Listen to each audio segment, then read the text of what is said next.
Bonjour à tous, aujourd'hui on va décortiquer ensemble un grand classique du comptoir, la prise en charge de la diarrhée aiguë. L'idée, c'est de revoir nos réflexes pour donner un conseil qui soit à la fois sûr, rapide et vraiment efficace. Voilà le cas de figure.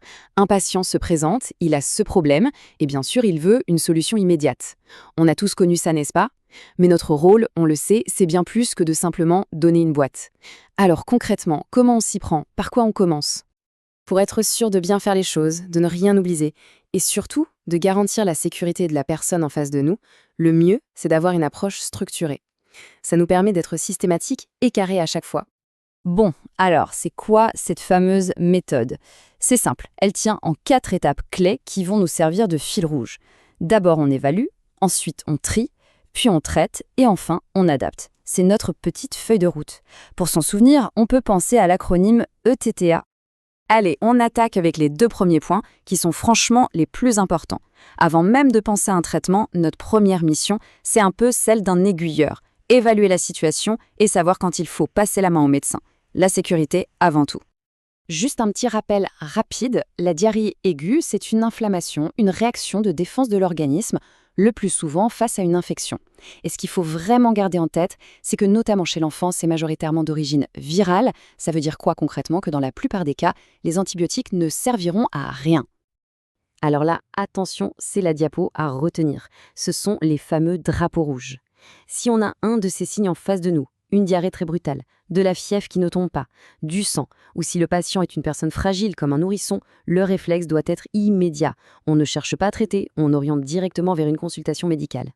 Le vrai danger de la diarrhée, ce n'est pas la diarrhée elle-même, c'est ça, la déshydratation. Et attention, les signes ne sont pas les mêmes pour tout le monde. Chez un tout petit, des yeux cernés, l'absence de larmes ou une fontanelle qui se creuse, ce sont des signes d'urgence absolue. Savoir les reconnaître, c'est crucial. Ok, super. On m'a écarté tous les dangers, les drapeaux rouges sont baissés. Maintenant, on passe à l'action. Qu'est-ce qu'on peut faire concrètement au comptoir pour soulager la personne? J'insiste vraiment là-dessus, mais c'est la clé de voûte de notre conseil. La priorité numéro 1, absolue, avant même de penser aux moindres médicaments, c'est de compenser les pertes en eau et en sels minéraux. Ça doit être notre premier message. Et pour ça, on s'appuie sur des conseils de bon sens qui sont la base de la prise en charge. On va marteler l'importance de boire, boire et encore boire. Et pas n'importe quoi. Les solutés de réhydratation orale, les fameux SRO, c'est vraiment l'idéal, surtout pour les plus fragiles. Côté alimentation, on revient au classique. Riz, carottes cuites, bananes. Et bien sûr, l'hygiène des mains, c'est indispensable pour ne pas contaminer tout le monde. Bon, et les médicaments dans tout ça? Alors, les ralentisseurs du transit comme le loperamide, oui, ça peut dépanner, mais attention, et c'est un grand mais, jamais s'il y a de la fièvre ou du sang dans les selles. On risquerait d'enfermer une vilaine bactérie. Les pansements digestifs, eux, sont une option plus douce. Le seul truc à bien expliquer, c'est de les prendre à distance des autres traitements. Sinon, ils absorbent tout et les autres médicaments ne peuvent plus agir. Maintenant, on va parler des situations un peu plus délicates, celles où il faut vraiment faire du sur-mesure. C'est là que notre expertise fait toute la différence. Premier cas particulier, et pas des moindres, la femme enceinte ou qui allaite. Là, c'est prudence maximale. Tous les voyants doivent passer au rouge. Ici, le message est on ne peut plus clair. C'est zéro automédication. On oublie les médicaments, on se concentre 100% sur la réhydratation et les conseils diététiques. Pour tout le reste, c'est simple, direction le médecin. On ne prend absolument aucun risque. Ah, la fameuse turista. Qui n'a pas eu cette question au comptoir juste avant les départs en vacances? Et ce qui est intéressant, c'est que le plus important se joue souvent avant même de partir. Regardez ce chiffre, il parle de lui-même. 98%. Ça veut dire que quasiment tous les cas pourraient être évités. Notre meilleur traitement ici, c'est le conseil préventif. Expliquer qu'il faut peler les fruits, boire de l'eau en bouteille bien capsulée, manger des aliments bien cuits, c'est ça notre conseil à plus haute valeur ajoutée. Un autre cas de figure super fréquent au comptoir. Le patient a pris des antibiotiques et, quelques jours après, paf, diarrhée. Là, une petite alarme doit sonner dans notre tête. Le souci avec les antibiotiques, c'est qu'ils peuvent perturber la flore intestinale et laisser le champ libre à certaines bactéries de proliférer, comme le fameux Clostridium difficile. Et ça peut devenir sérieux. Donc, si dans ce contexte, la diarrhée est très importante, avec de fortes douleurs au ventre, pas d'hésitation, on envoie consulter. Parfait.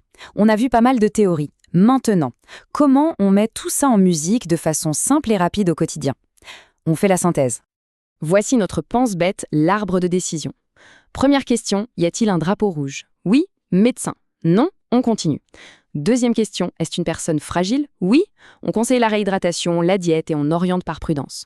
Non, ok, là on peut conseiller nos mesures de base. Si les symptômes sont vraiment pénibles, on peut envisager un traitement symptomatique. Et la règle d'or à la fin, si après 48 heures ça ne s'améliore pas, il faut consulter. C'est une checklist simple, logique et super sécurisante. Allez, un petit cas pratique pour finir. La situation que tout le monde connaît.